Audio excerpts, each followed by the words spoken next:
almost $500 million. He couldn't even run a casino. He brags about sexual assault. He mocks the disabled. He's a draft dodger who wraps himself in the flag.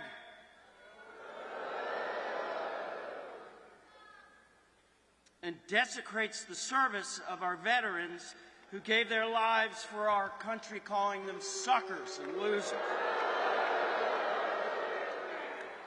A serial philanderer who claims to represent Christian values while spewing hatred and division.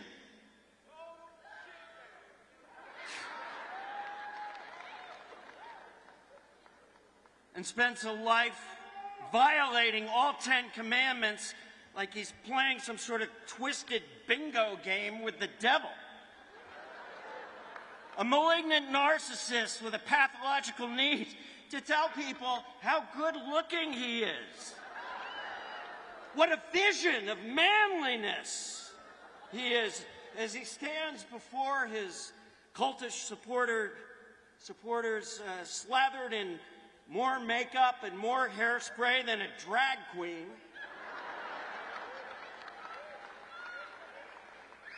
Dancing incoherently to YMCA.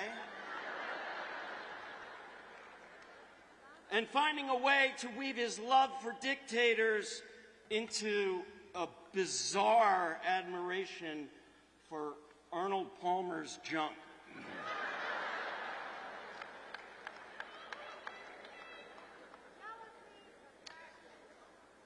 It's bad writing. It would have been laughed out of the room, and it would have been insulting to Republicans, but this ain't no stinking television show. The stakes have never been higher, and the consequences are real. I've been thinking about my dad, who passed away a long time ago. My dad, George Whitford. He was president of Planned Parenthood at Dane County when I was a student here.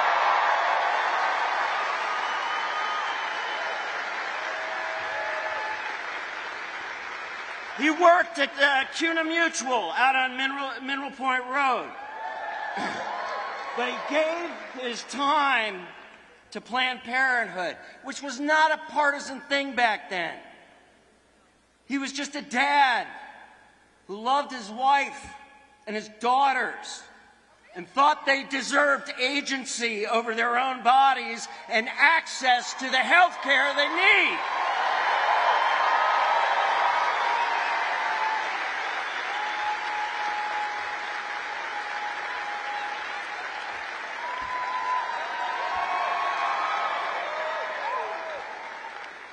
You know, radical lefty ideas like that. But now the guy who brags about sexual assault is also bragging about the fact that he overturned Roe v. Wade and stripped those fundamental rights away from half of our population. I want to speak the name Amber Nicole Thurman. And I want us all to remember her. She bled to death in Georgia because she wasn't close enough to death for the doctors to agree to treat her until it was too late. She was denied the medical care she needed, and she passed away unnecessarily, leaving her 6-year-old son without a mother. I encourage you all, there's a GoFundMe in her name that I encourage you to visit.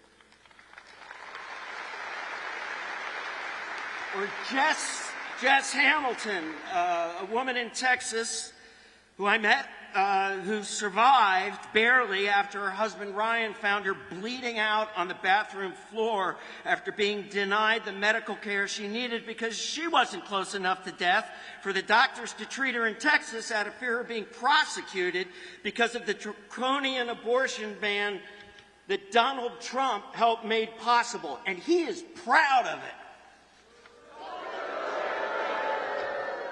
These are not isolated cases. This is happening right now.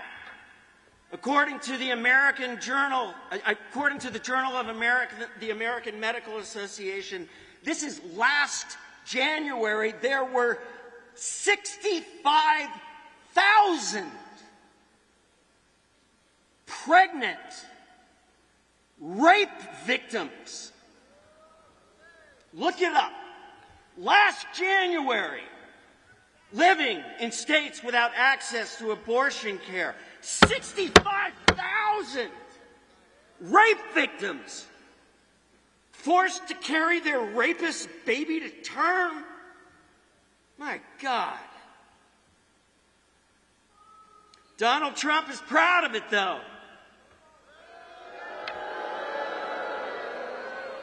He was laughing.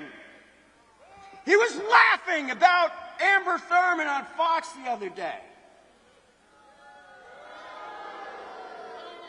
So yeah, you may know me from the West Wing, but apparently I'm working on a documentary right now called The Handmaid's Tale.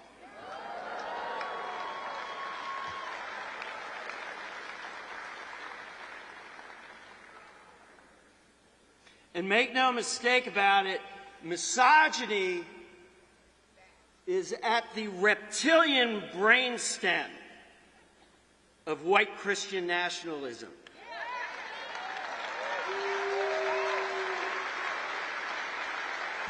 And that is what we are up against. It's not pro-life. When you don't give a shit about the #1 cause of death for children in this country, which is guns.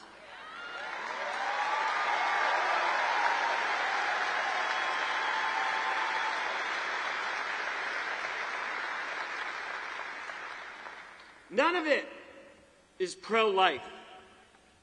It is a radical war against women, and Donald Trump is leading the charge. Now, speaking of Christian nationalism, if you've had a chance to peruse Project 2025, you know that the sequel, My Weekend with Donnie Trump, that he is planning is going to be even worse.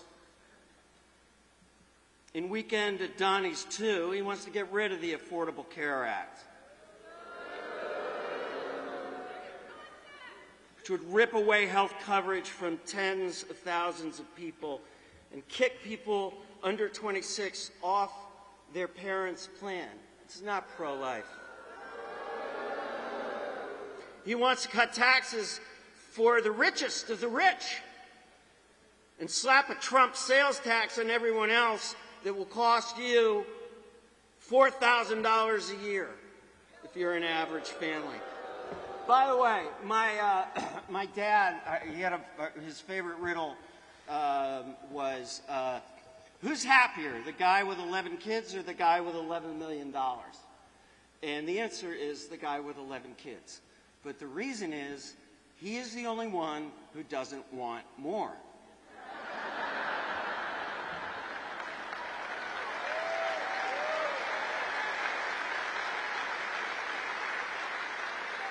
And that's really, I think, explains Republican economic policy. For a very long time, it's based on this Orwellian notion that the rich are victims. Even with increasing wealth disparities, the rich need to be liberated. They're overtaxed. They're overregulated and they need to be set free. It's insane.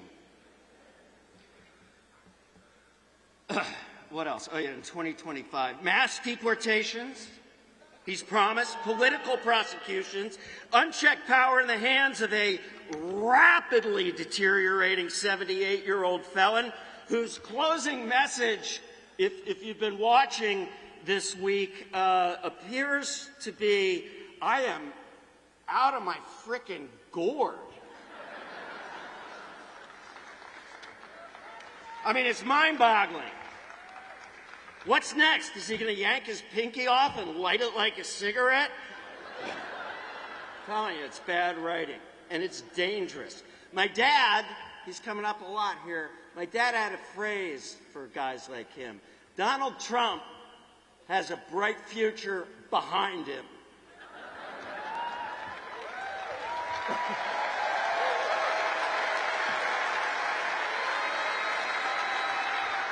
And how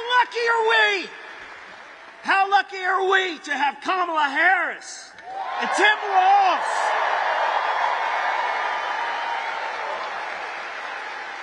The perfect candidates at this moment to turn the page on this civic virus and send Donald Trump and his radical allies into the dustbin of history where they belong.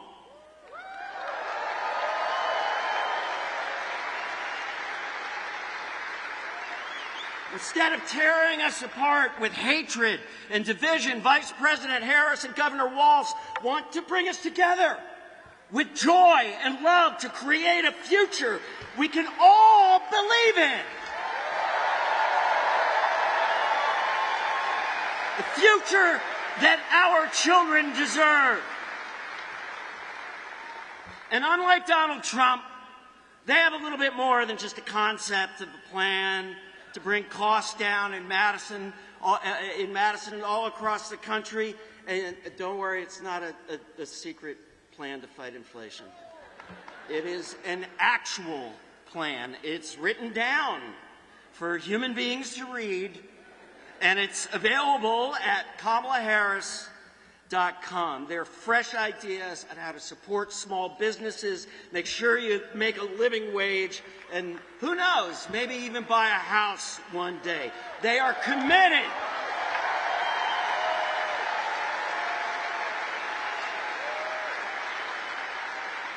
They are committed to protecting our planet, to easing the burden of student loans, and of course, at this incredible moment, to defending our most fundamental freedoms. Now look, I've been coming back here every cycle for the last quarter century. I get it. I know. I don't know, but I have a real sense of the bombardment that you feel. You live in a state that is a swing state, that is decided by a single point or less.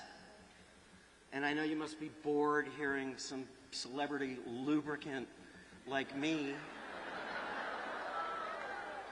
Sorry, that was weird. I didn't mean to get weird. It got weird, didn't it? We'll cut it, right? This isn't live. No. You don't need me to tell you what you already know, that this is the most important election of your lifetime. I just... oh, yeah.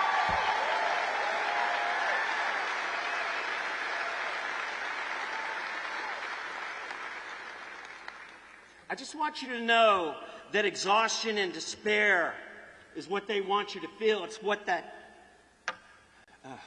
bully, fraud, Eric Hovde, that's what he wants you to feel.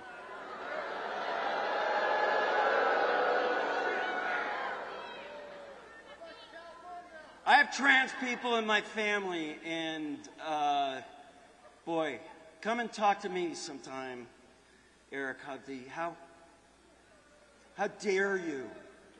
How dare you target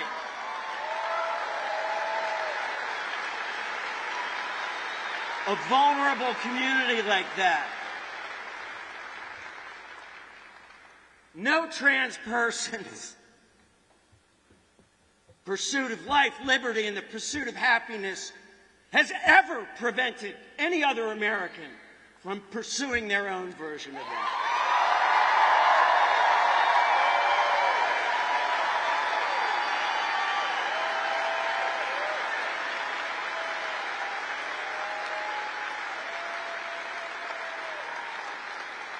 It's perverse.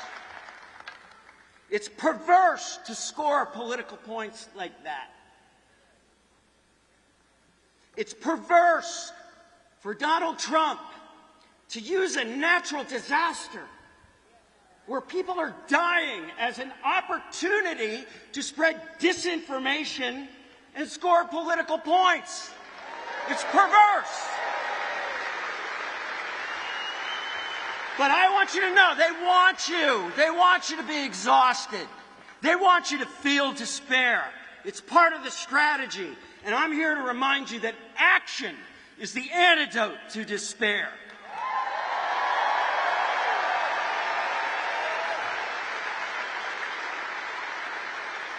I want to remind you of the unique, incredible power that you have at this moment in history, in this state, in this county. 3 votes, what is it, in every ward, can swing this state. If you can change your uncle's mind,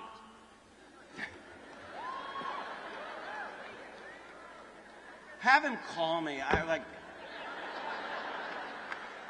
If you can, I really want you to do this, especially with young people, because we say, oh, young people don't vote. Because Republicans make it incredibly hard for them to vote.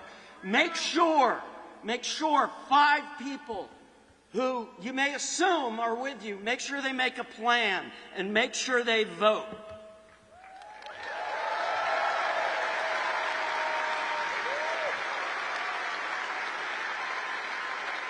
Because I got news for you. If we spend the next 2 weeks knocking doors, manning phones, doing everything we can to get out every vote, with your help,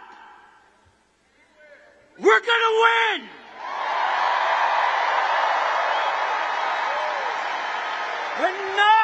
We're not moving back. We're not going back. We're moving forward. We're going to win. With your help, we're going to hold this country up.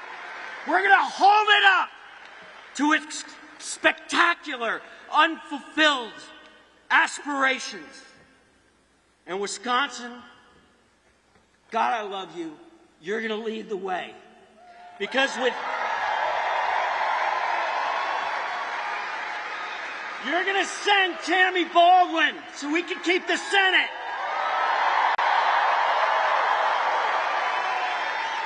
And with Kamala Harris and Tim Walz, we're going to win. With joy, we're going to win. With love, we're going to win. Thank you, Madison.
Wisconsin.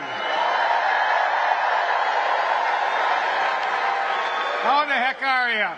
Good? Well, I'll tell you what.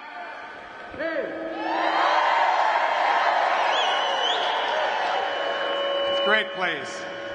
Anyway, I am jazzed as hell to be here today.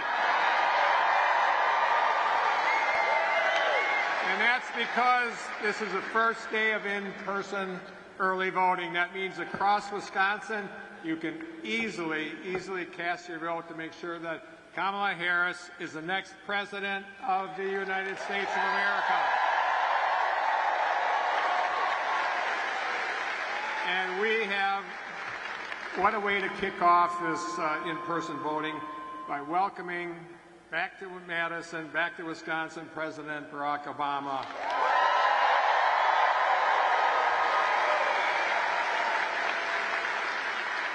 A lot of orange in the audience today. Thank you. Thank you, Orange. I just spent a week traveling across the country with Democratic governors to make sure everyone across the blue wall states understands how important this election is. 40 stops, 2,613 miles in 7 days. It was amazing.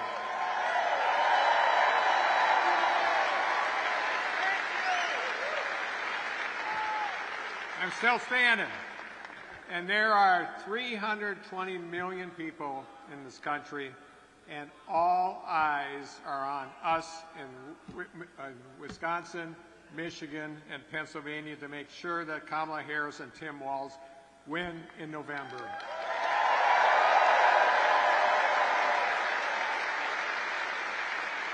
Now, Kamala Harris has been an incredible vice president, and she's ready to lead this country forward. She has spent the last 4 years defending our democracy, fighting to protect our freedoms we hold dear, and working tirelessly to do the right thing and deliver for us. She's been a champion for lowering costs, including capping insulin at $35 a month. She's helped deliver investments that are transforming our communities, rebuilding our infrastructure, helping me and everybody else fixing the damn roads, and supporting working families. We're fixing so many roads that you're getting to like those orange barrels. And I think about time we had a vice president who's been a teacher and a Midwestern governor. Tim Walz is going to be an incredible vice president. So, Wisconsin, I'm just going to ask you this. Are you all in? Are you all in? Do you have a plan to vote? That's great because a lot of people are counting on us to do the right thing. We know that Donald Trump and J.D. Vance are dangerous threats to our country and our democracy.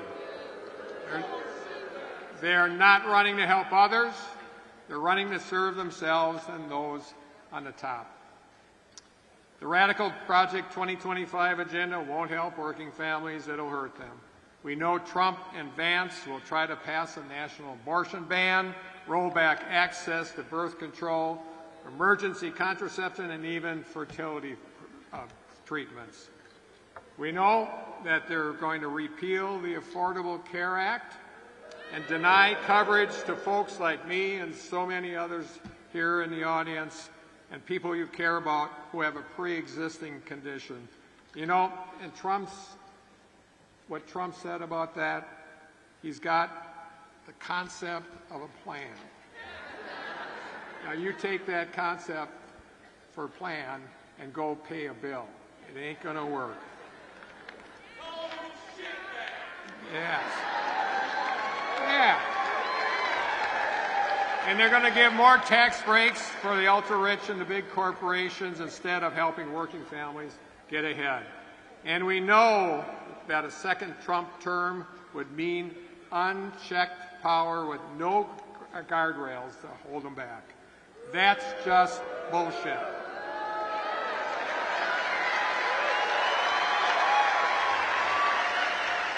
This November, the people have the power and we have a choice, and guess what? We are not going back. We are not going back.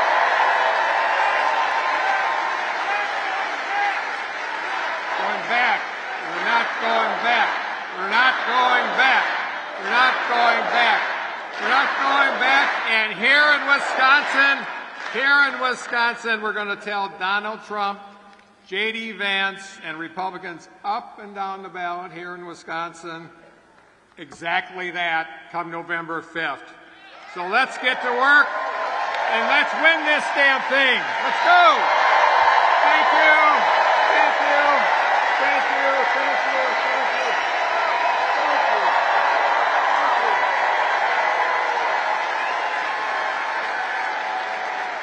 Thank you. Please welcome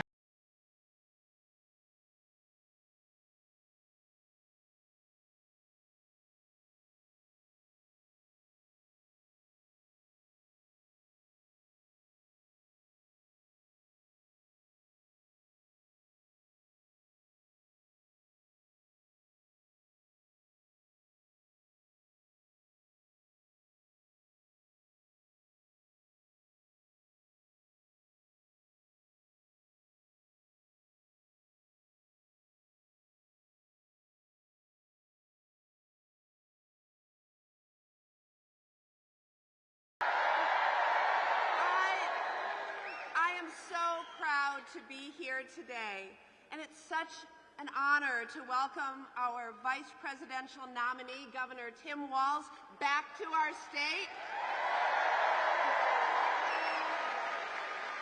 You know, as a military veteran and a true public servant, Governor Tim Walz is such a great addition to the Democratic ticket. We are so thrilled. And I'm also excited to welcome President Barack Obama back to Wisconsin. I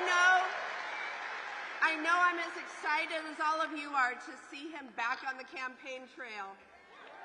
So it's clear that Governor Walz and President Obama know that the pathway to the presidency and control of the United States Senate runs directly through the Midwest, which means it runs directly through Wisconsin, because we are the battleground state. And, you know, Wisconsin is likely to decide who our next president is and what party controls the United States Senate. And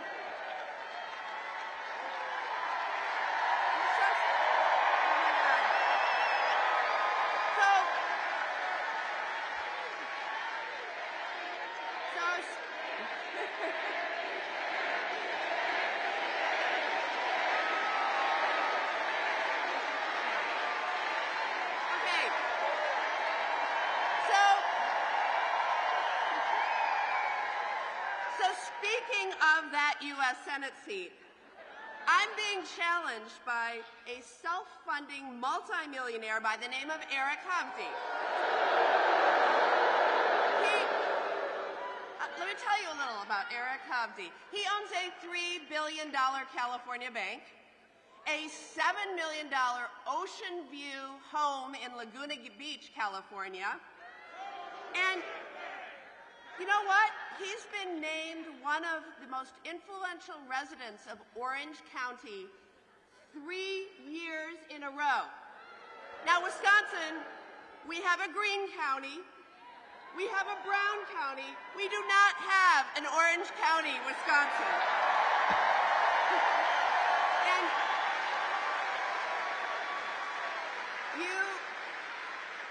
you may laugh at that, but you know, the stakes of this race are incredibly high.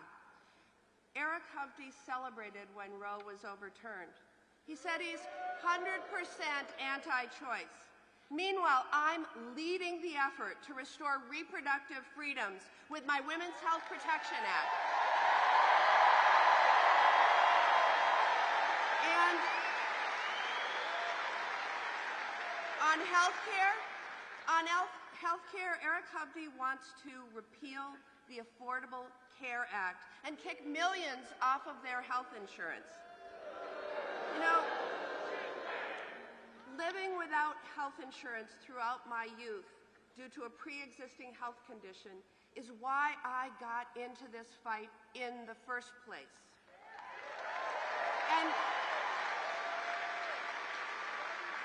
just a little bragging here, I wrote the provision in the Affordable Care Act that allows young people to stay on their parents' health insurance till they turn 26.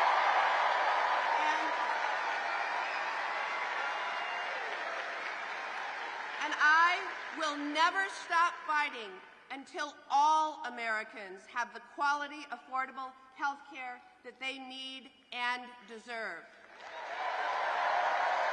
So, on the economy, Eric is running on something we're calling the Hovde Plan. His plan cuts Social Security by 28%, costing average retirees about $6,000 per year. The Hovde Plan cuts Medicare, cuts nursing home care, and cuts veterans' benefits. Why? Why? All to give a $4 trillion new tax cut to big corporations and multimillionaires like himself.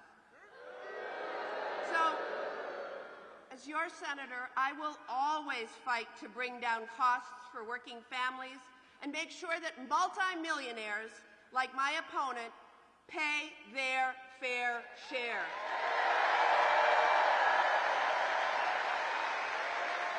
You know, but now with Eric Hovde, it's more than that. It seems he's insulted just about everyone in our state. He said that farmers don't work as hard anymore, that seniors in nursing homes shouldn't vote. He told kids of single moms that they're likely to be growing up poor and on drugs. And he even said that people who struggle with their weight should pay more for their health insurance.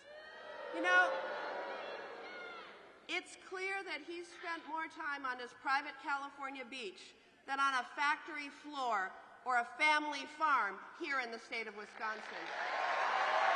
But, so, we need to defeat him. We need to defeat him not only to protect our rights and freedoms, not only to continue to deliver for working families across this state, but because Wisconsinites deserve a senator who understands them, not one who insults them. Right? Yeah. So, Wisconsin, in just 14 days, you will have that choice. And some of you who vote early have that choice starting today. Right. You will decide between Kamala Harris and Donald Trump, and you will decide between me and my opponent. And the stakes of that choice could not be higher. So if you're with me in this fight, I ask you to all join my campaign at tammybaldwin.com or by texting Tammy to 24007.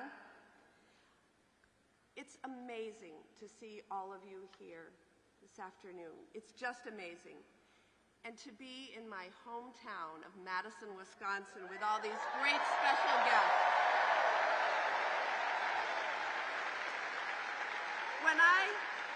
When I see this crowd, I know that together we will fight, and together we will win. Thank you.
Please welcome the next Vice President of the United States, Tim Walz.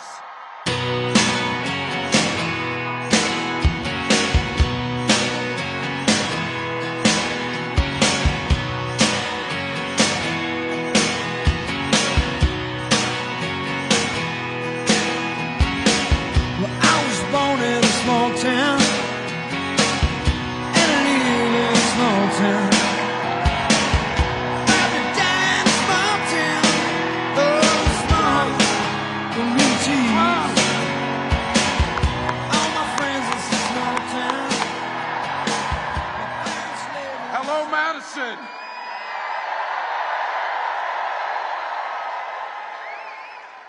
Hello, Badgers. There we go. Well, how great is it? Bradley Whitford's here. Give him a big hand. Incredible. And look, we're going to need a partnership, and we're going to need a Democratic House. Send Mark Pocan back with a gavel. And please, Wisconsin, on behalf of all Americans, send Tammy Baldwin back to the Senate. Please.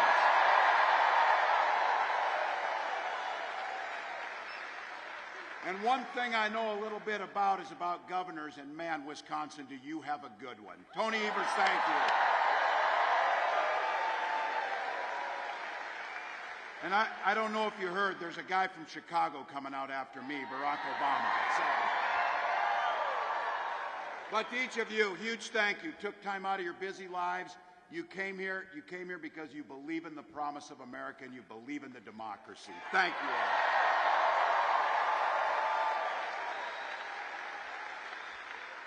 All right, earlier this month I went back to my old high school in Mankato to catch the crosstown rivalry game, give a little pep talk again.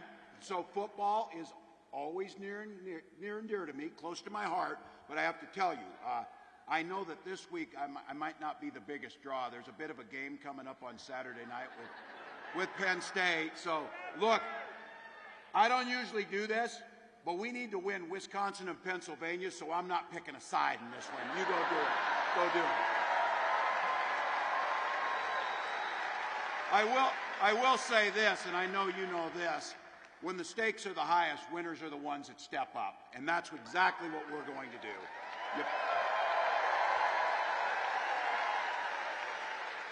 You play all the way through to that final whistle, and that's the exact energy that Kamala Harris and I are bringing to these final 14 days.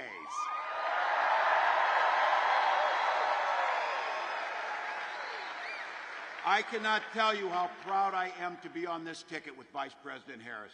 From the first days as she stepped into a courtroom as a prosecutor, to a district attorney, to the attorney general of the largest state in the union, to the U.S. senator, to the vice president, she has had one client, the people.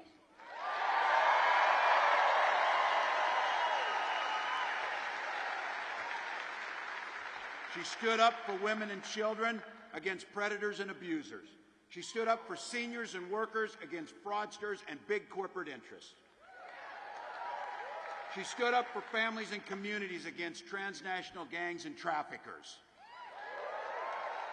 And when people came to her, she never asked them if they were Democrats or Republicans. She simply asked them, how can I help?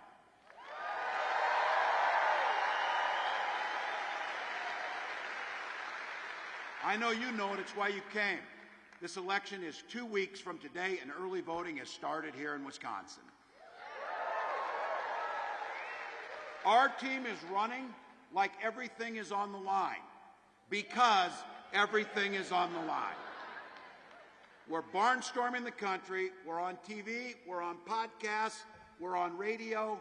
I am like one interview away from being a regular on damn Fox News, so just so we know.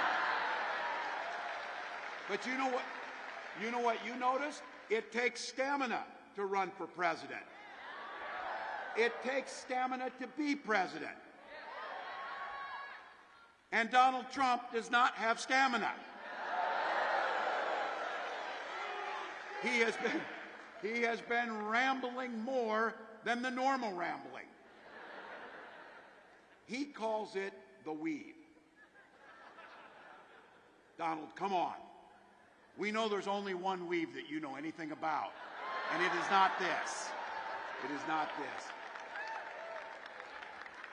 He's ducked debates, but you can't blame him. When you get your ass whipped that hard, you don't come back for seconds. You come back for seconds.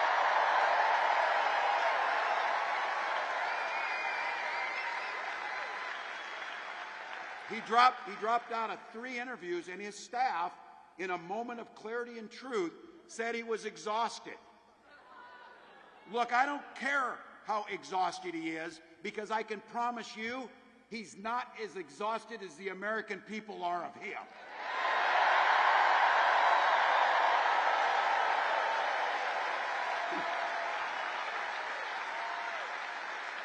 So, over the weekend, he made a little appearance over the weekend. You might have seen this. He went to a McDonald's and dressed up as the drive-thru worker. They found him an apron his size and put it on him. And I was thinking, it is possible he mixed up his weekends and thought that it was Halloween already. He's been forgetting things lately, as you might have noticed. But look, there's something not just nuts, but cruel about a billionaire using people's livelihood as a political prop.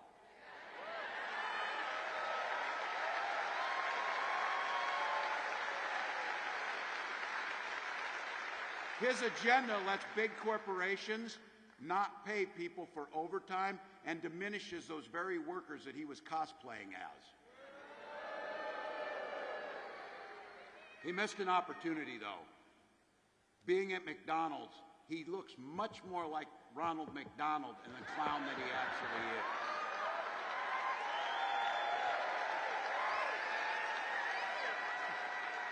Tell me you don't see this one coming from a mile away. And Ronald wears less makeup. You saw it coming. You saw it coming. That restaurant wasn't even open. It was a stunt.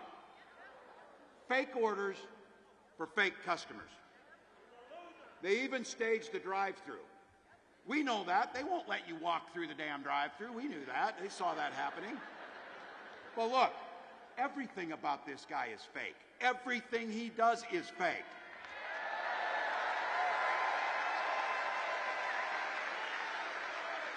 Next, he's going to be telling you he's a cop or a construction worker. Because he dances to the Village People, so he knows the YMCA. And I'll tell you this, though, that 5 minutes he stood next to the deep fryer, I'll guarantee you that's the hardest that guy's ever worked in his life. And that's not a joke. But look, I'm not going to waste all the time I'm in. I'm going to talk about his running mate. His running mate, Elon Musk.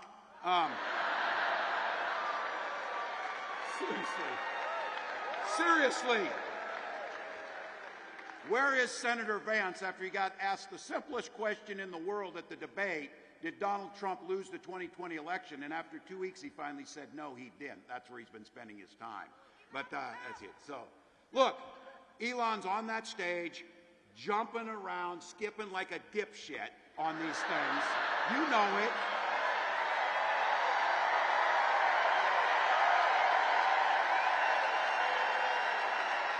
Think about it. Think about that. That guy is literally the richest man in the world, spending millions of dollars to help Donald Trump buy an election. Now look, they're saying the quiet parts out loud now because Donald Trump has already promised that he would put Elon in charge of government regulations that oversee the businesses that Elon runs. That's a hell of a buy. He could spend billions to make more than $10 billion on the back end.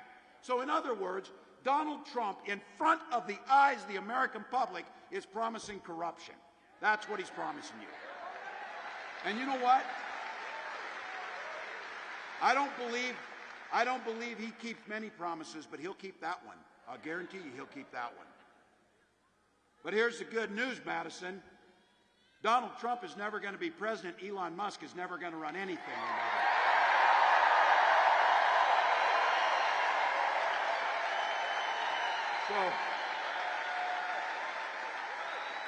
And the good news is Kamala Harris is promising a new way forward and ready to deliver. Both of us grew up in middle-class families. We didn't start out with $400 million, and we're not the richest people in the world. For Christ's sakes, they said that I might be the poorest person that's ever run for vice president. Yes. Yes.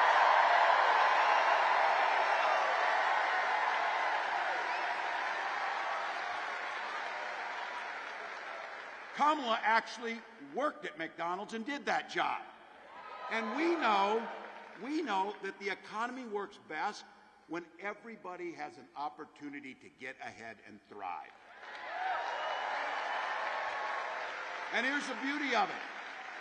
She's laid out a plan. 100 million middle-class Americans receiving a tax cut, and up to $6,000 for new parents to get their kids off to a good start.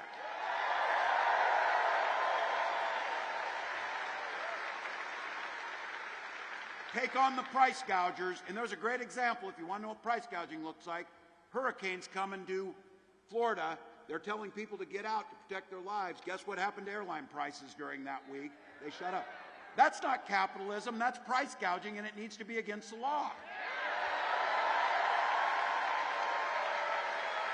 That brings down the price of groceries. That brings down the price of pharmaceuticals. And then she announced something last week for all of you with a little less hair, a little gray, or your parents are getting that way, those of you in the middle. This thing is absolutely transformational. Having Medicare cover in-home care for our seniors. Huge.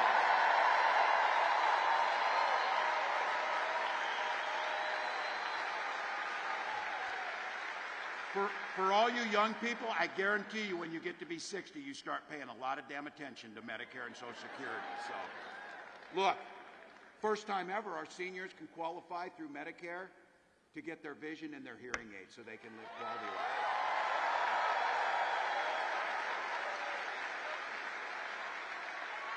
Extend that $35 cap on insulin to make sure that no one has to choose between rationing their insulin or buying their groceries. That's an easy thing.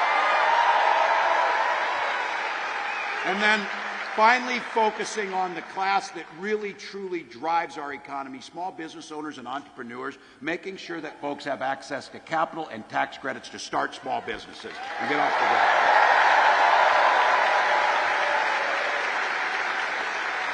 And again, for all the young people, the one thing, the biggest purchase you'll make, the thing where you can get some generational wealth, making sure that we give down payment assistance so that you can buy into homes and get started.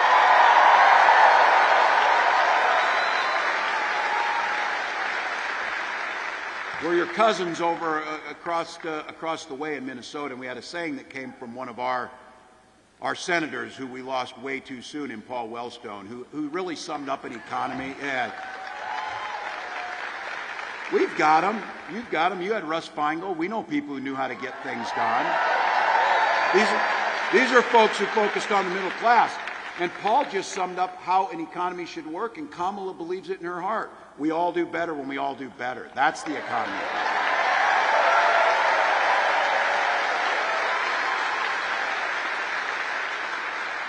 Donald Trump and JD and Elon and the rest of the billionaires, they got a little bit different idea.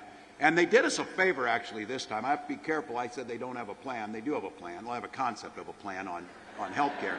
They do have a plan. There's Project 2025, which I'm glad all of you know about now, that you know what's in there. That's good.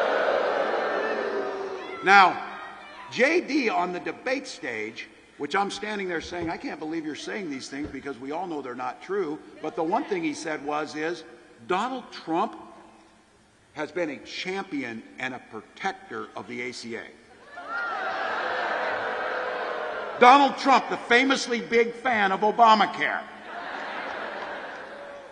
There might be somebody here who'll have a few words about that in a little bit here, we'll see. But, bit of a perspective. Look, come on. They tried 60 times. They filed lawsuits. Donald Trump said anything, and if it wasn't for the courage of John McCain walking out and saying no, they would have ripped health care away from them.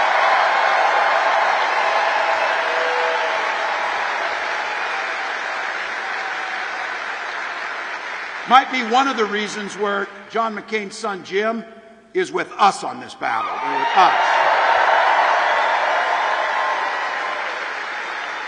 You know they'll come after Social Security and Medicare, and I say this again.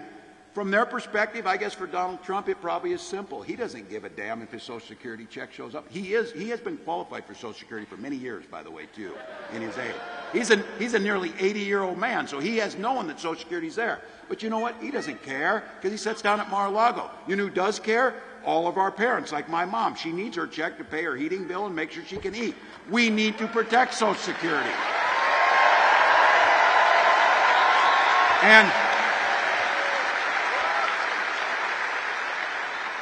And the real question that people are going through McDonald's are going to be asked is, do you want a Trump tax cut with those fries? Or tax increase? Because you're not going to get it. If you're a billionaire coming through the line, you'll get it. If you're the rest of us, 20% increase from his terrorists having $4,000 a year to our cost. That's what you're going to get. But he called it. Look, they're working on this. He calls it now, get this word, positive taxation. I heard some of you say it. You call it bullshit. That's right. That's right. Because that positive increase is $4,000 on your family. That's not us saying it. That's every economist. Oh, don't listen to the economists. Don't listen to the doctors. Don't listen to the experts in foreign policy. Listen to Donald Trump, who's failed at everything he's ever done in his life. That's what. Now look. My guess is in here are some old school Republicans or independents in this group today, and we know they're across the country. They remember the old Republican Party added to this country, and when they talked about freedom, they actually meant it. That's not who Donald Trump is. Donald Trump means government's freedom to invade your bedroom, invade your exam room, invade your library, hell, invade anywhere. He's talking about using the army against folks, so we know where that's going. We don't overthink this. Things work best in neighborhoods, they work best in communities, they work best in states, they work best in countries. If you just follow that golden rule of minding your own damn business, and things work fine. Things work fine. Kamala Harris talks about this. If your neighbors are out there and they want to know why to vote for Kamala Harris, because she trusts you to make decisions about your body, your family, and your future, not politics.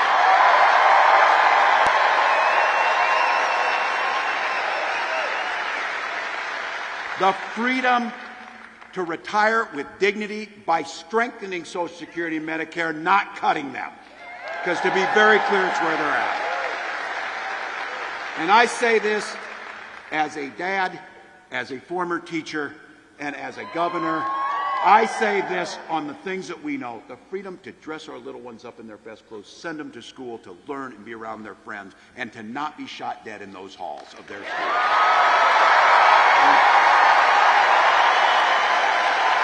And look,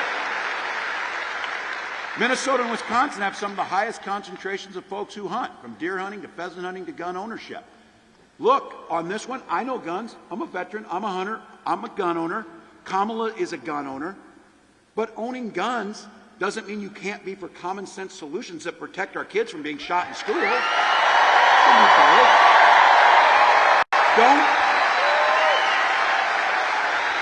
To those of you here, to the gun owners here, look, we can uphold the Second Amendment while being and adhering to our first responsibility, protecting our kids. You can do both. You can do both. Now, this is the part I really like when they try and do the whole gun thing and they don't know. Both members of the Democratic ticket for president and vice president are gun owners this time, all right? And the Republican nominee can't pass a background check. True.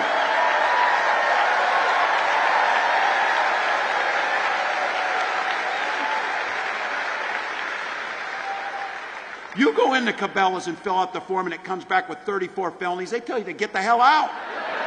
For God's sake. We got a big group in here, and I'm going to split you about 50-50 on this one. I'm going to talk to the guys in this room to have you think about all of the women in your life who you love, daughters, wives, moms, cousins, your neighbors, whatever. This election is literally about their lives, and protecting their lives are at stake in this election.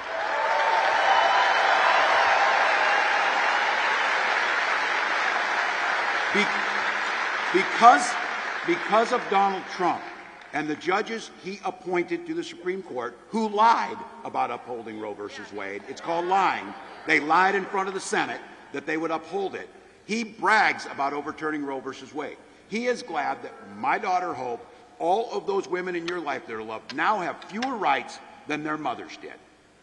And Kamala Harris asked those judges, by the way, if they could name one law over men's bodies that the government takes over. Zero. So, let me see. 20 states now have Trump abortion bans, which he calls a beautiful thing. Beautiful thing. You're seeing it. You're seeing it in action. Women being denied care at the ER, having miscarriages in parking lots, survivors of rape being forced to carry those pregnancies to term, fertility clinics turning couples away at the door. For so many of us, it's personal. Gwen and I, unable to have kids, use fertility treatments. And I'll be damned if anyone in this country should be denied to have the family that they choose, when they choose, where they choose.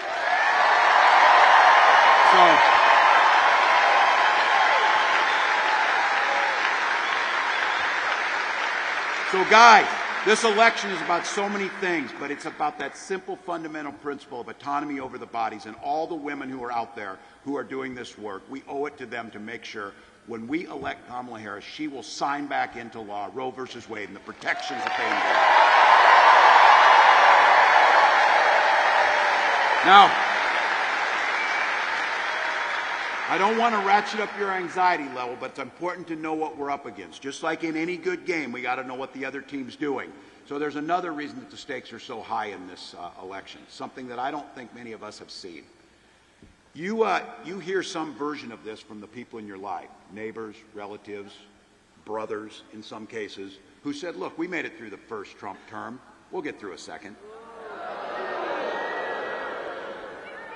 This Donald Trump of 2016 is far more dangerous. He is not the 2016 Donald Trump. This is a brand new version.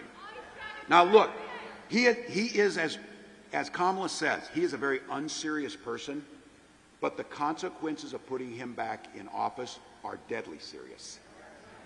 He's talking about sending the military against people who don't support him. He's naming names. Look, I recognize I'm going to be at the top of that list. You think he's stopping with me? He's talking about you. He's talking about using the United States military to go after people who disagree with his idiotic ideas, his unpatriotic ideas, his traitorous ideas, and he's talking about using the military. He talks about the enemy from within. He was given a chance, because it happens, sometimes you misspeak, yes you do. He was given a chance to clean that up. He never takes it back. And this week, J.D. Vance said something I think was really true about Donald on this issue. He said, Donald just speaks from the heart. A cold, grinchy, 3 sizes too small heart.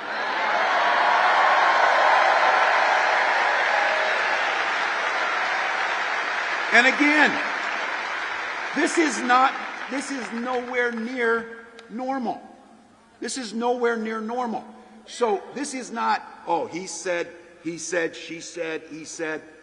General Mark Milley, the top military officer when Donald Trump was there, a professional, Joint Chiefs of Staff chairman, didn't miss words. He told on the record that he believes Donald Trump is the most dangerous person ever that this country has faced. His Secretary of Defense, General James Madison, decorated Marine, agrees with that he is the most flawed human being he's ever met.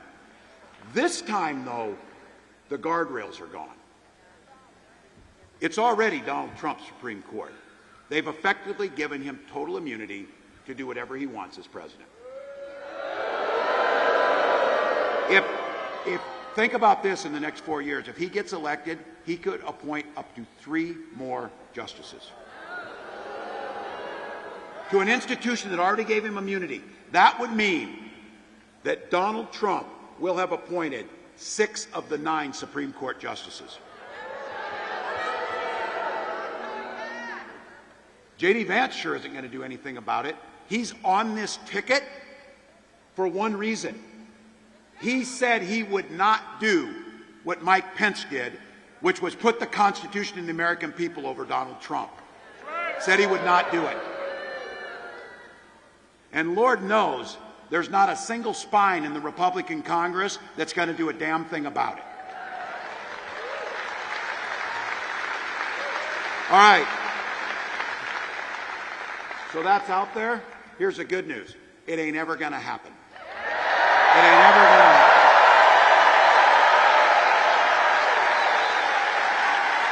happen. And there is one path to making sure we stop this guy.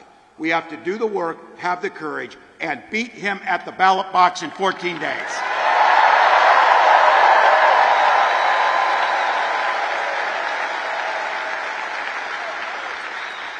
This thing's close. We're still the underdogs in this, and we know we're going to leave it all on the field. Wisconsin, you got same-day voter registration, and it's open today to get there and vote. We need you door knocking. We need the calls. Even 1 or 2 extra votes per precinct will be enough to win this thing and send Kamala to the White House.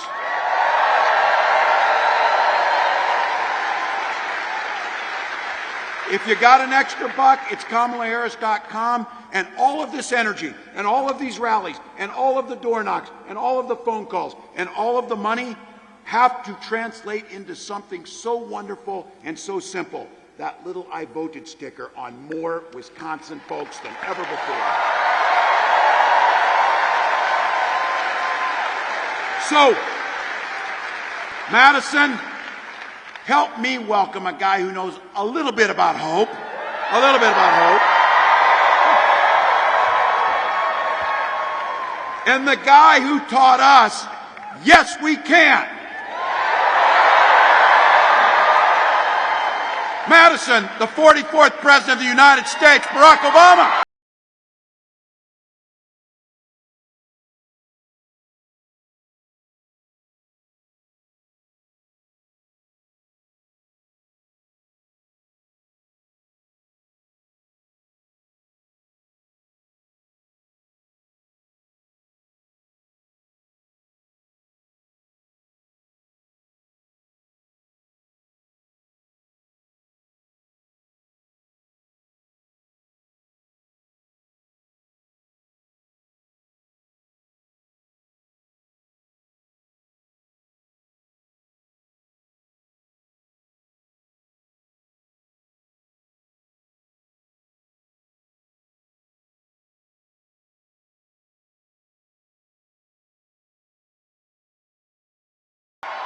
It is good to be back in Madison. It is good to be here. First of all, I want to apologize. I was a little late. I love you back, and I want to make sure that the reason we were a little delayed, I was in my hometown, Chicago. I got some Chicagoans out, and so we board the plane, ready to take off. And then the pilot comes in and says, sir, there's a pile of oil leaking out of the back of the plane. Now, I do not know anything about planes except for the fact that it should not leak oil. So we had a nice road trip instead. And I am glad I made it.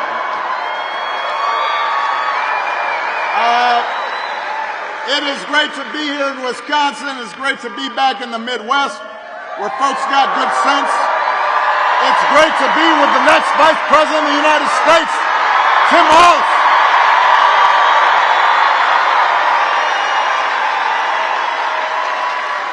I love this guy. Love that dude. Love that man.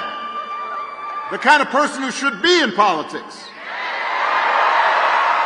He's a veteran, he's a teacher, he's a coach, he's a hunter, been a great governor,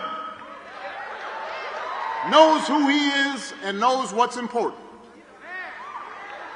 You can tell those flannel shirts he wears have gotten some wear. They come from his closet. Consultant didn't give it to him. Tim's got skills. The other day, I found out he can take a vintage truck apart and put it back together again. You think Donald Trump can do that? For that matter, do you think Donald Trump's ever changed a tire in his life? That's the guy, he gets a flat tire. He says, Jeeves, change that tire, please. His chauffeur. Point is, Tim will be an outstanding vice president, but he's only going to be an outstanding vice president if you vote. And that's why you're here today. I'm here to make sure that you hear from me. I am asking you to vote for your congressman, Mark Pocan, for your Senator, Tammy Baldwin, and for the next President of the United States of America, Kamala Harris.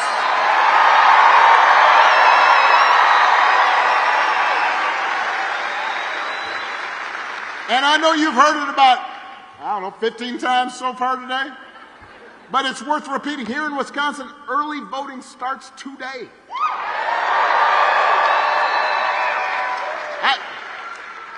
If you haven't voted yet, I won't be offended if you just walk out right now. Go vote.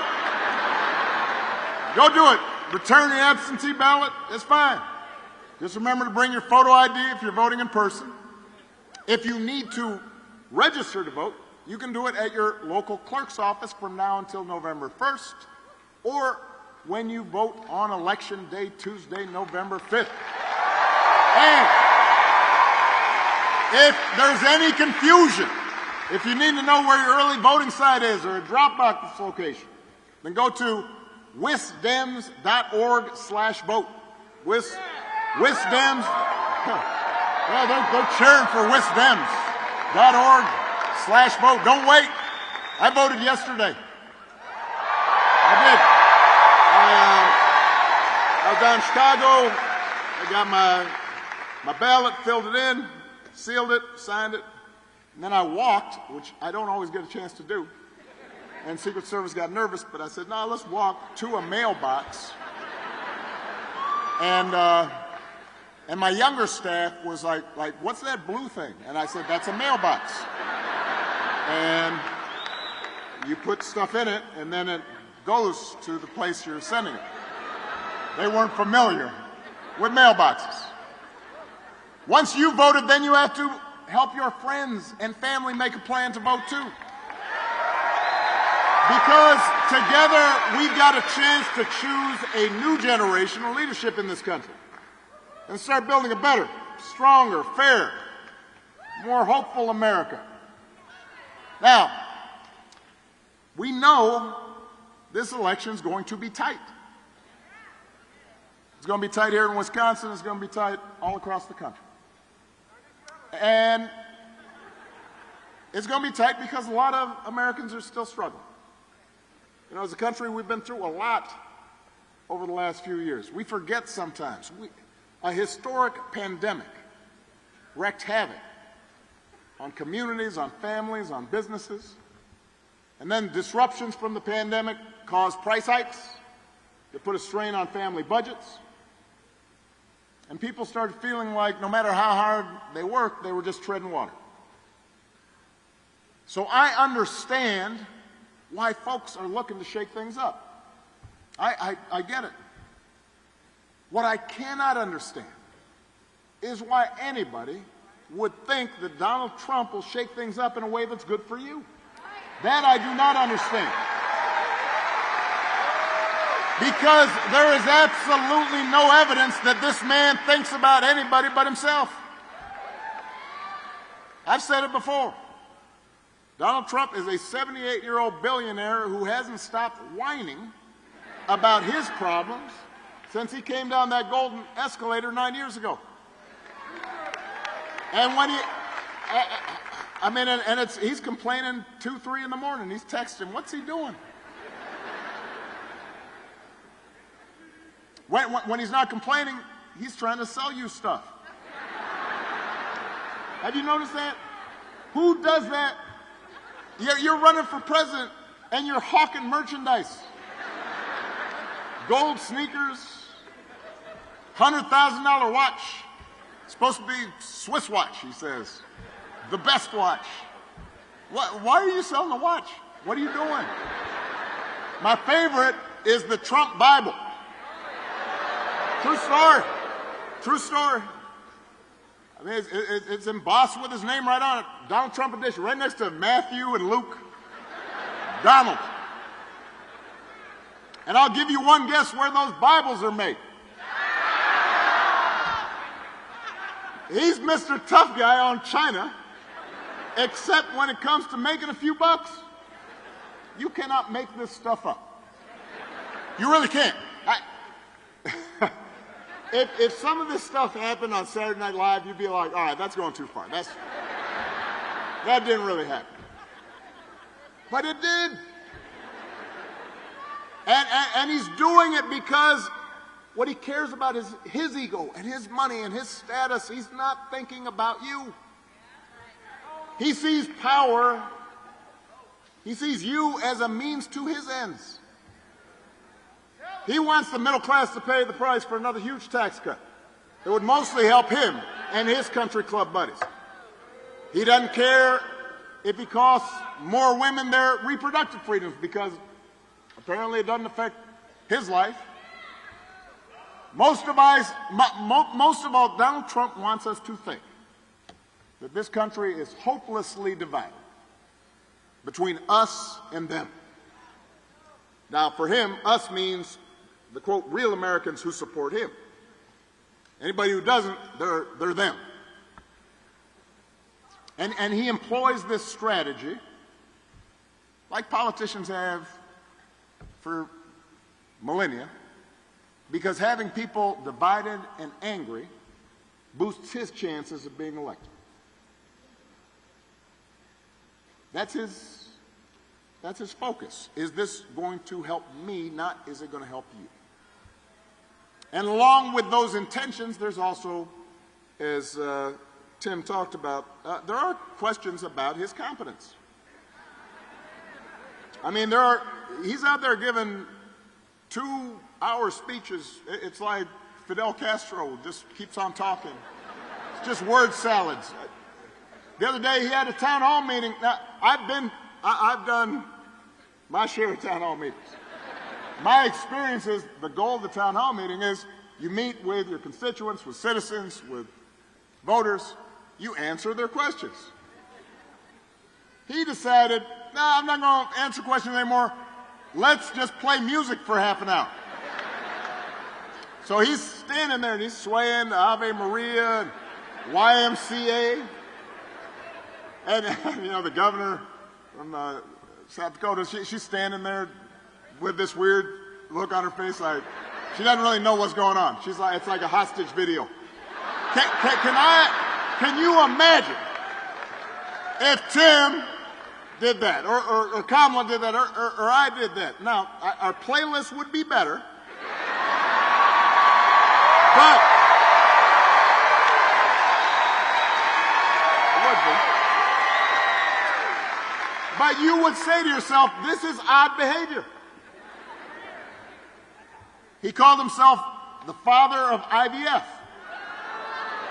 No, I have no idea what that means. You don't either. He said January 6th was a day of love. Right?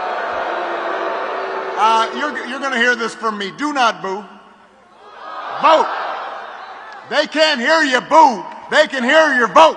That's the way to send a message.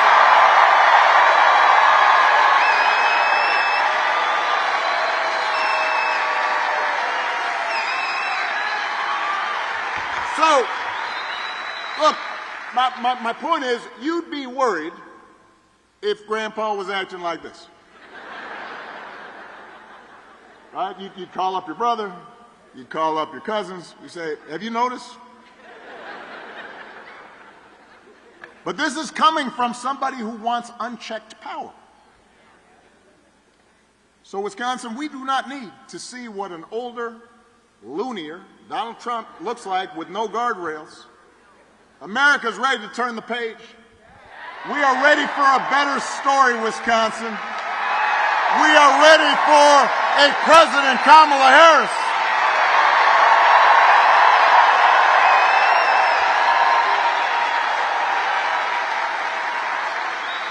And the good news is Kamala Harris is ready for the job. This is a leader who has spent her life fighting on behalf of people who need a voice and need a champion.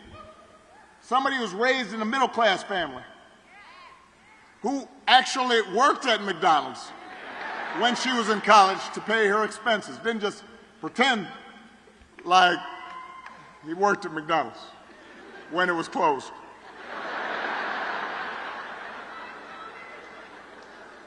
Someone who believes in the values that built this country and who is as prepared for the job as any nominee for president has ever been. So, the point is,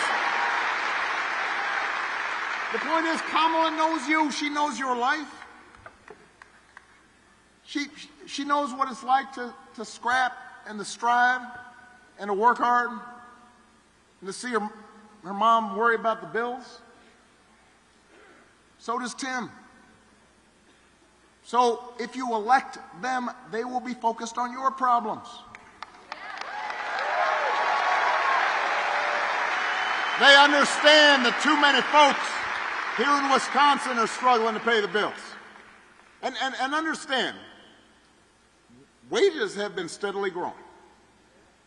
Unemployment has been dropped, has dropped. Inflation is finally slowing. But the price of everything from healthcare to housing to groceries is still too high, and it hurts.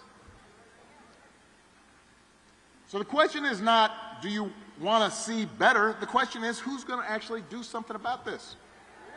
So, par for the course, Donald Trump's plan is to give another massive tax cut to billionaires and big corporations. And I've talked to some folks, and they'll say, yeah, but I do remember the economy was pretty good when Trump first came in office. And I said, yeah, because it was my economy.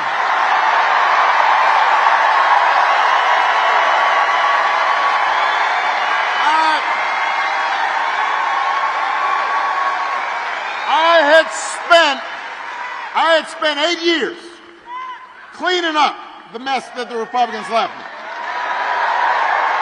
I had spent 8 years getting the auto industry back on track, reopening factories. So when I handed over 75 straight months of job growth to Donald Trump, all he did was give a tax cut to people who didn't need it, drove up the deficits in the process. So don't have nostalgia for what his economy was, because that was mine. And now he wants to do it again.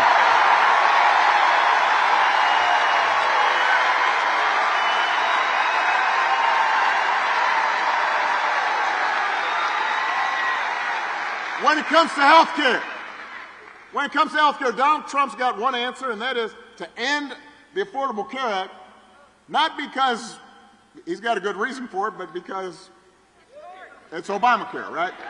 So a couple of weeks ago, But the problem is, the problem that he's got now is that it's popular because 50 million people have used it and are still using it. And so when he was asked about it, when his running mate was asked about it during their debate, the guy's got the nerve, the chutzpah, to say Donald Trump salvaged the Affordable Care Act. Now, come on, man. Donald Trump spent his entire presidency trying to tear it down. And he couldn't even do that right. And now, 8 years after elected, some of y'all watched the debate. 8 years later, he's asked about it during his debate with Kamala, and they say, well, you want to get rid of Obamacare, what would you replace it with? He says, well, I've got concepts of a plan. Now, I want you to think about this for a second. So let's say your boss gives you an assignment. Says, I need it by Friday. Friday rolls around. And your boss says, so did you finish that project I asked for? You say, well, I haven't actually started, but I do have a concept for a plan. Or you could try it at home. Honey, did you do the dishes? Not yet. But I do have a concept of a plan for doing the dishes. How's that going to go? If it wouldn't work for you, it shouldn't work for the President of the United States.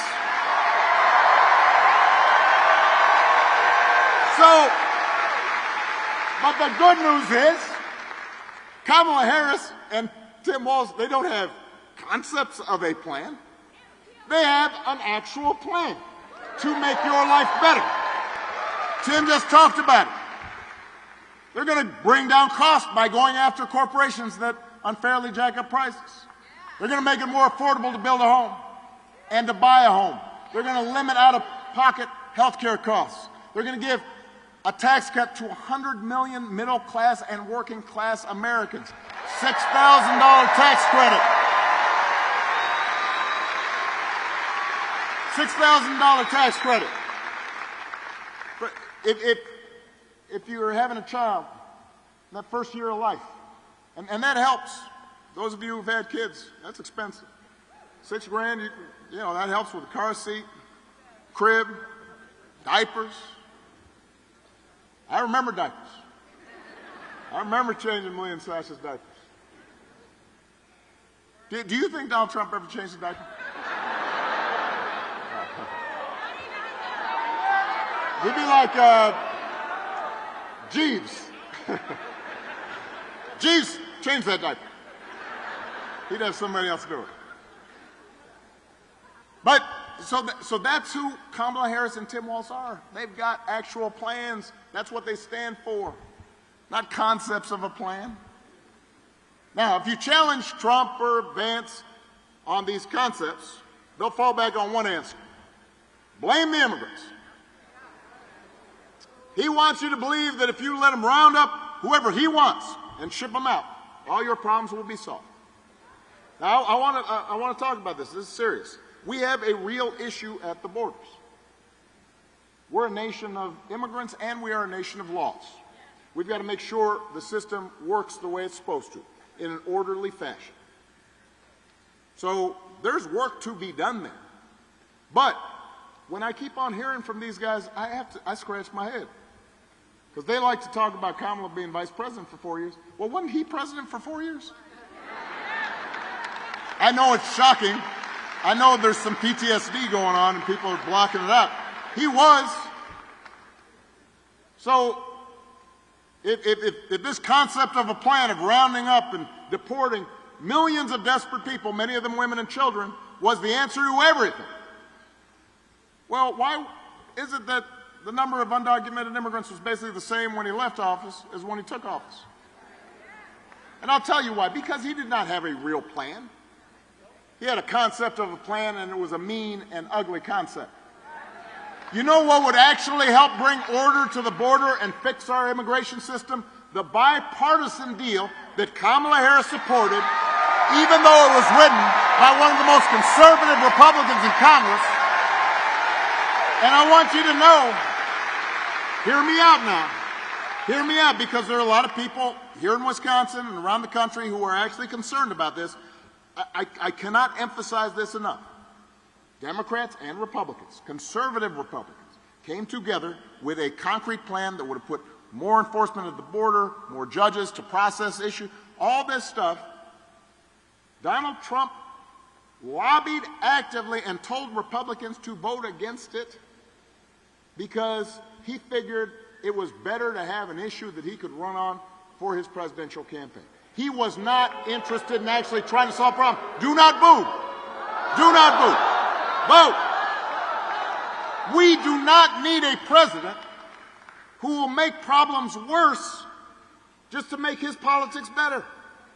We need a president who actually cares about solving problems and making your life better. And that's what Kamala Harris will do. That's what Tim Walz will do.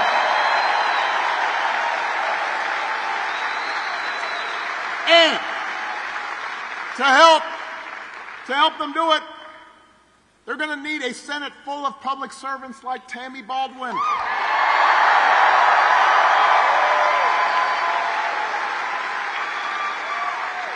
Tammy has spent her career fighting for things like good jobs and affordable health care and medication and personal freedom, and she knows how to make a difference. You know, we were just talking about the Affordable Care Act. Well, as some of you know, and some of you have used, one of the provisions in the Affordable Care Act says that young people, when they're just getting started, can stay on their parents' health care plan until they're 26. Now, Tammy Baldwin wrote that part of the bill because she knew how important it was to Wisconsin families. That's the kind of person we need in Washington.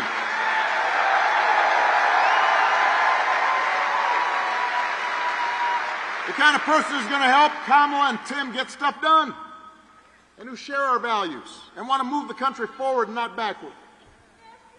I miss you too. That's why I came. Now, one of these values is freedom. So let's talk about that for a second. I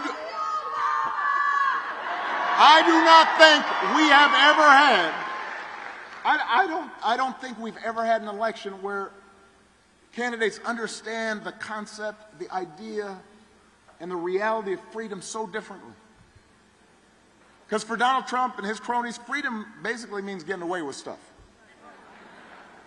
It means, well, you know, if I want to bust a union, I can get away with that. And no, do not move. Vote.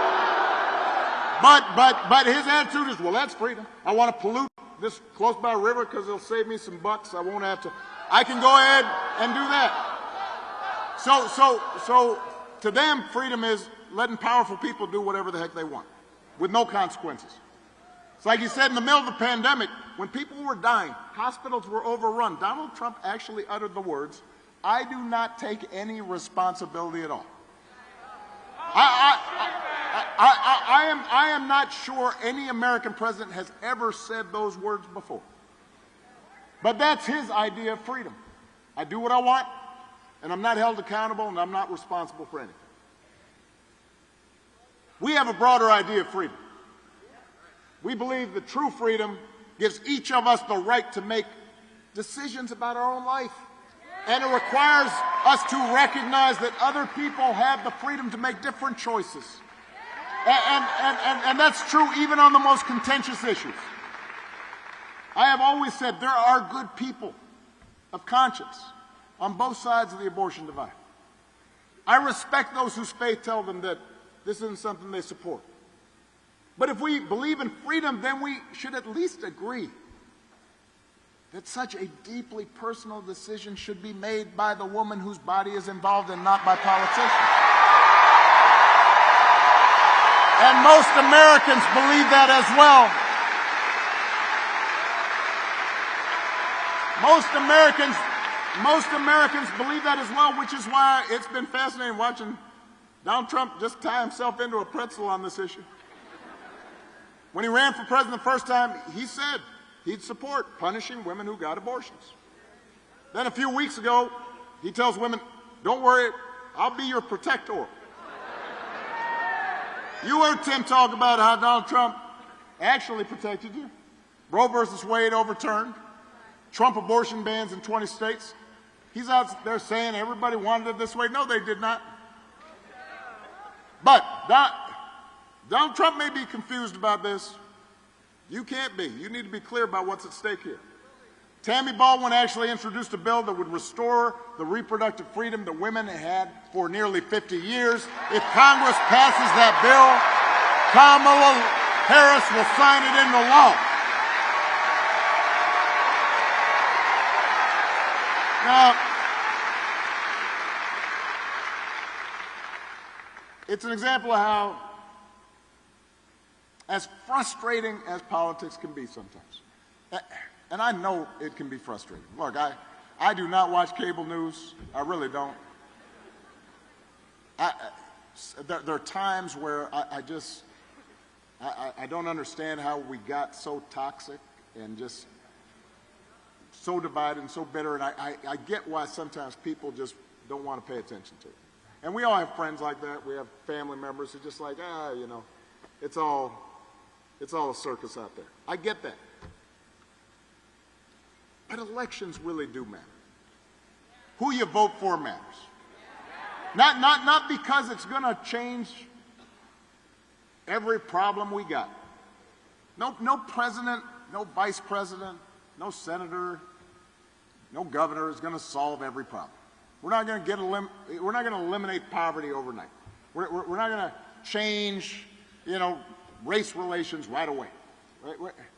You know, we're born into history, and change takes time, and so sometimes I think we expect so much, and then we're disappointed when everything's not immediately solved, and we start thinking politics doesn't matter. But the thing is, what politics can do, what elections can do, they can make your life a little better, your neighbor's life a little better, or they can make it a little worse.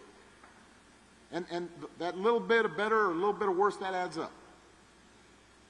And sometimes I have to talk to people who don't think there's going to be a difference whether Kamala Harris or Donald Trump wins. And they're not bad people. They just don't think politics matters to their lives. And I have to remind them, you know, the Affordable Care Act, it didn't eliminate all problems with health care. But there are 50 million people who got health care that didn't have it before. There are more than 50 million people who had pre-existing conditions. And it used to be they couldn't get coverage. If you had a sick kid, you know, with a chronic illness, you're a parent, you might not be able to get insurance for your child before the Affordable Care Act. And now you had to make a choice. Are you going to sell your house in order to get that child the care that they need? Imagine that. You don't have to imagine it. That's what was going on. That's not true now because of elections, because of politics. It made a difference to them. Some people in this auditorium saw a concrete benefit in their lives as a consequence of elections. I'll give you one more example. I'm going to, and I know, look, I know I'm going a little long here, but I want to really button this down. I'll give you another example. When I was president, last couple years in office, I took an interest in what scientists were saying, that with globalization and travel and growing populations, at some point, we were going to see a serious pandemic. So this is back in 14, 15, 16. So I said to my team, we need to get a plan together, just like we have one for natural disasters. You have to practice. You have to have a sense of how are you going to respond if there's a flood, or hurricane, or an earthquake. And I said we need to do the same thing with the pandemic. So we put together a playbook, and we consulted with all the experts, and then we had every agency talk about, all right, how are we going to work with the public health agencies in the states, and how are we going to deal with the schools? Do we keep them open? How long? What are we going to do in terms of developing vaccines? Had a whole playbook, put it all together, big thing. Then we did tabletop exercise with all the agencies. Let's practice how we're going to deal with this. So when Donald Trump comes into office, we gave him that playbook. And apparently it got dropped into a trash bin. And hold on a second. So 3 years later, a pandemic hits. Now, I want to be fair on this. I understand what I'm saying. No matter who was president, if I had been president, if Hillary Clinton been president, Joe Biden, Kamala Harris, it doesn't matter. This was going to be a problem. People were going to get sick. People were going to die. Businesses were going to shut down for a while. Travel was going to be restricted. It was something we hadn't seen since 1918, right? So it was going to be a challenge. But if you look at a country like Canada, their per capita death rate was 60% lower than the United States. Now, I want you to do the math. Let's say we lost more than 1 million people from COVID in the United States. 60% difference. That's 600,000 people. People's grandparents, people's parents, cousins, brothers, friends, co-workers. Most of you know somebody whose lives was touched. 60% might be alive if we had a capable, competent government that was paying attention. So if somebody tells you it does not make a difference whether you elect someone who's competent, somebody who cares about you, somebody who listens to experts and listens to ordinary people and knows what their lives are like and what they're going through, it makes a difference. It's going to make a difference to them. And it's going to make a difference to you. And if that's not enough, you got to remind them this election is about more than just policies. It's about values, and it's about character. You know, some of you know that when I was growing up, I didn't have a father in the house. Parents divorced when I was 2. Didn't really know my father. But I did have people around me. I had a stepfather for a while. I had grandparents, teachers, coaches, most of all my mom, who tried to teach me the difference between right and wrong, who showed me what it meant to be honest and to work hard and to be responsible and to treat people the way I wanted to be treated. And I'll be honest with you, sometimes, like most young people, like teenagers, I didn't always live up to those values. I made mistakes. I tried to learn from them. But I internalized those values, right? And I tried to live up to them. And most of you grew up the same way. And one of the disturbing things about this election, about Trump's rise in politics, is how we seem to have set aside the values that we were taught. Down in Chicago, I saw an old friend of mine, Jeff Tweedy. He's a, some of you guys know Wilco. His dad, worked in rail cars, I think it is. Union guy. And I think his name was, he said his name was Robert E. Lee Tweedy. And so Jeff was describing how he had to persuade his dad to vote for me that first time. But over time, I guess he became a supporter. But his dad said something interesting when he told me when Trump came into office. He said, I never thought I'd see my fellow workers suck up to the boss's son like that, which was interesting. But it had to do with values. That's what he was talking about, right? Character. What do you stand for? Who are you? What do you believe in? So a few weeks ago, we had one of the deadliest hurricanes in American history. And Biden and Harris, they're down there in North Carolina. They're meeting with local officials. They're comforting families. And in the midst of that, Donald Trump and his running mate are making up stories about how the Biden administration is withholding aid and giving it to undocumented workers and not giving it to Republican areas, just making stuff up. And even the MAGA Republicans down in those areas on the ground said it was a bald-faced lie. It is shameful. When did something like that become okay? No matter where you stand on the issues,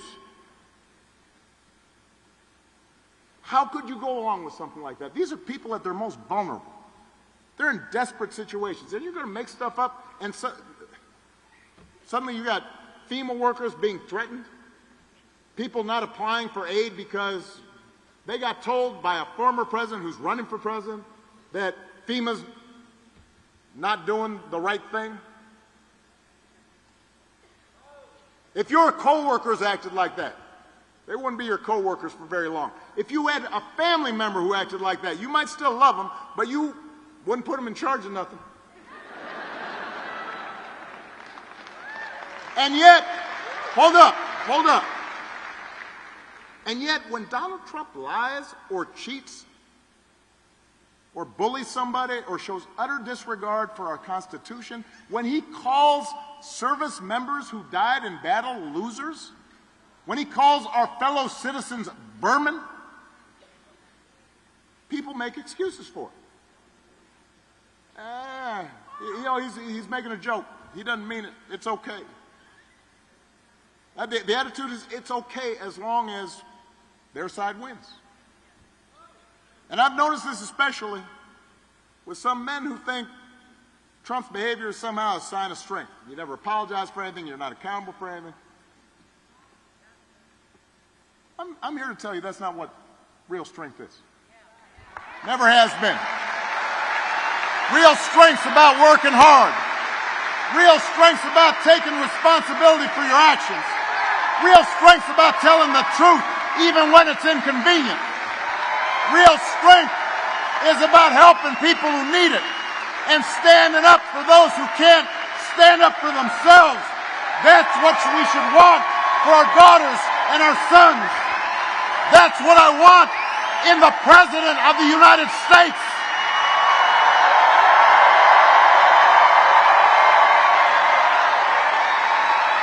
And the good news is, Wisconsin, that you have candidates to vote for in this election who have demonstrated that kind of character, who have demonstrated that kind of strength, who will set a good example, who will do the right thing.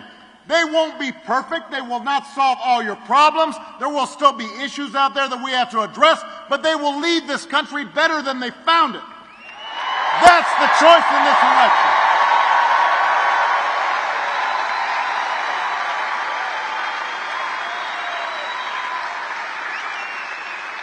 It is not just policies that are on the ballot. It is who we are and what we stand for. So whether this election is making you feel excited or scared or hopeful or frustrated or anything in between, do not sit back and hope for the best. Do not think this is a distraction or a joke. Get off your couch and do what? Put down your phones and do what? Vote for Kamala Harris as the next President of the United States. Vote for Tim Walz as the next Vice President of the United States. Vote for Tammy Baldwin and this whole incredible Wisconsin Democratic ticket. Get your family and friends and neighbors and co-workers to do the same. If enough voices are heard, we'll leave no doubt about the outcome of this election. We will leave no doubt about who we are. We'll send a message about what America stands for. And together we will keep building a country that is more fair and more just and more equal and more free. That is our job. That's our responsibility. Let's go do it. Come on. Grab your ticket and your suitcase. Thunder's rolling down this track. Well, you don't know where you're going now, but you know